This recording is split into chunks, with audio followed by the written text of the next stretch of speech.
Ryan Thomas Gosling was born on November 12, 1980, in London, Ontario, Canada. He is the son of Donna, a secretary, and Thomas Ray Gosling, a traveling salesman. Ryan was the second of their two children, with an older sister, Mandy. His ancestry is French-Canadian, as well as English, Scottish, and Irish. Ryan Gosling is a Canadian actor, director, and writer who has a net worth of $70 million. Ryan is probably best known for roles in films like La La Land, The Notebook, Drive, and The Gray Man. Profession: actor, musician, restaurateur, film director, screenwriter, film producer, activist. Nickname: Mr. Gosling, Opie. Trademark: often plays quiet, emotionally distant characters. Frequently works with directors Nicholas Winding Refn, Derek Cianfrance, and Damien Chazelle. Ryan Gosling's height: 6 feet 1/4 in, 183.5 centimeters.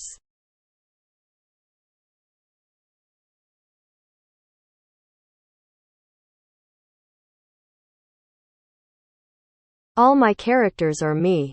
I'm not a good enough actor to become a character.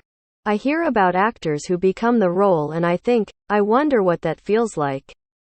Because for me, they're all me. When you drive, you can kind of put your identity aside in the passenger's seat because you're not being watched, and you can just be the watcher. Women are better than men.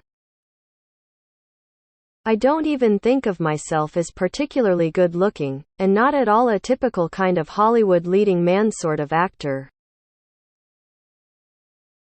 The internet is just an abstract place. Sure, I've become part of that in some way, but it's hard for me to wrap my head around a lot of it. I prefer just to kind of stay out of it. I don't know enough about manliness to define it. I don't like to be entertaining. I don't like the feeling of being entertaining. If there was a musical or a comedy that was not just for entertainment but was rooted in something I could relate to on a real level, then I think I would do it. Freedom is such a gift. You can tell so much about somebody by the films they make, and it's only while I approach this do I now realize how much of the filmmaker you can see in their films. Falling in love is a narcissistic endeavor. You play the role of lover, and you find someone to act it out on. Show me a man who wouldn't give it all up for Emma Stone, and I'll show you a liar. I think the law of attraction comes from a rich, white, privileged perspective. I love being Canadian. I think growing up in Canada gives you a world perspective that I certainly enjoy. I danced a little as a kid here in Canada. In Ottawa at the Elite Dance Studio and at the Top Hat Dance School in Cornwall where I grew up. So I had some experience of having to learn routines. My home life now is mostly women. They are better than us. They make me better. I know that I'm with the person I'm supposed to be with. I think we're very complicated and we're capable of all kinds of things, and movies don't reflect that.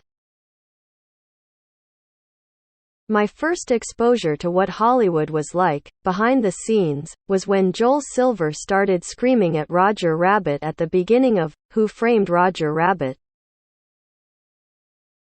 I had to keep reminding myself in Blue Valentine that I was actually making a film. I've learned it's important not to limit yourself. You can do whatever you really love to do, no matter what it is. When my mother and I walked to the grocery store, men would circle the block in cars. It was very, very scary, especially as a young boy. Very predatory, a hunt. As a kid I decided that a Canadian accent doesn't sound tough. I thought guys should sound like Marlon Brando. So now I have a phony accent that I can't shake, so it's not phony anymore. It was a strange experience, making a love story and not getting along with your co-star in any way. Now that I'm an actor and I have movies, press, I have more occasions to wear suits. I like wearing suits. If I'm still acting at 46, I'll be surprised. I love An American in Paris. That's the one for me. Some of the visual ideas in that film are just haunting and very free. I did what I had to do to get where I wanted to go. I had unearned confidence. I feel like everything has happened naturally. Actors become very professional and proficient about watching out for each other's light and not stepping on each other's lines. Working with someone is the best way to get to know someone, especially if it's a creative endeavor. The theme for me is love and the lack of it. We all want that and we don't know how to get it, and everything we do is some kind of attempt to capture it for ourselves. In New York, you're forced to deal with life. It's there in front of you on a daily basis. I feel it's important to show that one thing that you do doesn't define you as a human being. It doesn't mean there aren't ramifications or you shouldn't pay for that, but it's not who you are. There's something messed up with my brain. I've been thinking about a bank robbery my whole life. They say never meet your heroes. But the addendum to that is, unless they're Harrison Ford. I know, there are only so many characters I'll be able to play. I don't think you can discriminate against budgets, you know? I'm an actor, I guess, so I'm just trying to play as many characters as I can.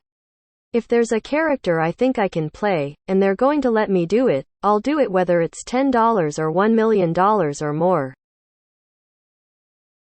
I've wanted to make films since a really young age. It's always been my passion. There's a lot of pressure to be the lead of a film. I have done it. It's not my favorite way to work. It's not easy to leave your hometown and your family and your support system and come out to Los Angeles to pursue a dream where the odds are not in your favor. A car is only trouble at a certain point. Do you remember when Fabio got hit in the face with a pigeon on the roller coaster, and it broke his nose? Sometimes I feel like I'm the pigeon, and the internet is Fabio's face. Actually, I don't know if I'm the pigeon, or I'm Fabio's face. Depends on the day, I guess. Acting isn't that hard, really. I mean, I think that people make a big deal about it, but you just kind of try to say your lines naturally. You feel good if you've done hard work. You sleep better. You get stuck in your head if you have too much time to think. I don't believe my house was haunted. I think I had an overactive imagination, and I was so convinced that those around me became convinced, too. I did put on weight for the last half of the film, but the Ferris wheel scene was shot with a harness on me so that if I fell I wouldn't fall all the way. I feel like I'm always trying to make a movie about the two-faced man in some way. I've been doing this since I was 12. I don't want to act much longer. I can't do one thing my whole life. I turned 30, and everyone told me I would feel different, and I didn't. I always wanted to entertain.